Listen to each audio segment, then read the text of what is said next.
The abandoned amusement park had been closed for decades, swallowed by nature and forgotten by time. Rusting roller coasters stood as skeletal remains of past thrills, their once vibrant colors now dull and peeling. The Ferris wheel, frozen mid-rotation, loomed against the moonlit sky like the unblinking eye of a corpse. Damn, this place is straight out of a horror movie, Jake muttered, kicking a loose rock as he and his friends made their way past the broken entrance gate.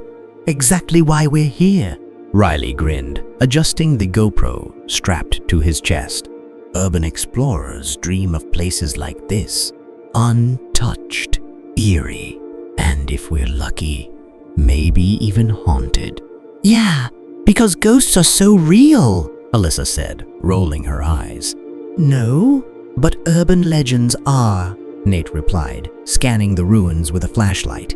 They say the park shut down after a tragic accident in the 90s, but the official records don't explain what happened. Some say kids went missing on the rides. Others claim the owner dabbled in some dark shit. That's just talk, Alyssa scoffed. People love to make up creepy stories. But as they moved deeper into the fairground, the night air grew heavy. The wind carried whispers, or maybe just the sound of rustling leaves against metal structures. Shadows stretched unnaturally long. A carousel, its horses frozen mid-gallop, creaked as if something unseen was shifting its weight. All right, let's split up, Riley suggested. Jake, you and Alyssa check out the funhouse. Nate and I will hit the coaster. We meet back here in 20. Jake and Alyssa exchanged a look. Splitting up? Really? What? You scared? Riley teased. No. Just not an idiot, Jake muttered. But Alyssa had already started toward the funhouse, rolling her eyes. The entrance gaped like the mouth of a clown, its face faded and cracked, but the painted grin remained, a grotesque mockery of welcome.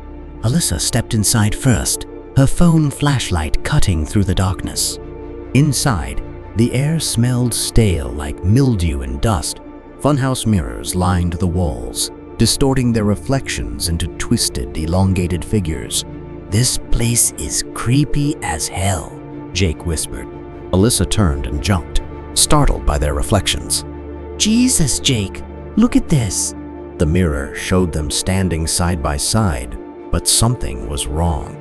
Their reflections moved a fraction slower than they did, their eyes slightly darker. Then something else appeared behind them, a shadowy shape lurking just beyond the edge of the glass. Alyssa spun around. Nothing. Nope, nope, nope, I'm out, she said, backing toward the exit. Wait, Jake started, but then the lights flickered and the mirrors shattered all at once. The room plunged into darkness. A scream tore through the night. Not Alyssa's, not Jake's. It was Riley. They ran back to the meeting point, breathless. Riley lay sprawled on the cracked pavement, his GoPro still recording, his face twisted in shock. Nate knelt beside him, shaking him. What the hell happened? Alyssa demanded. I don't know, Nate stammered. We were checking out the coaster when he just fell, but he kept screaming about someone, something, grabbing him. Jake picked up the GoPro. The footage showed Riley walking ahead, the camera shaking slightly as he climbed the coaster's rusted steps. Then, static, a flickering frame of a figure, something pale and thin with hollow eyes. Riley turned, screamed, and the camera cut out. The wind howled through the fairground. We're leaving, Alyssa said, pulling at Jake's sleeve. But the exit gate, the one they had pushed open just minutes ago, was gone. In its place stood an unbroken, rusted fence stretching endlessly in both directions. This isn't happening, Nate muttered, backing away. The park had changed. The Ferris wheel creaked, moving despite the windless night. The carousel's music, slow and off-key, started playing from nowhere. Then they heard it. Laughter. Not the laughter of joy, but something cold. Mocking. A shadow stepped from the darkness, its form shifting. Sometimes a man, sometimes something else entirely. "I've waited so long for visitors," the thing said, voice like dry leaves scraping against pavement. Riley's body convulsed. His mouth moved, but his eyes were wrong. Wide, too wide. The pupils dilated to black voids. He laughed, not like himself, but in that same cold, mocking tone. The fairground wasn't abandoned.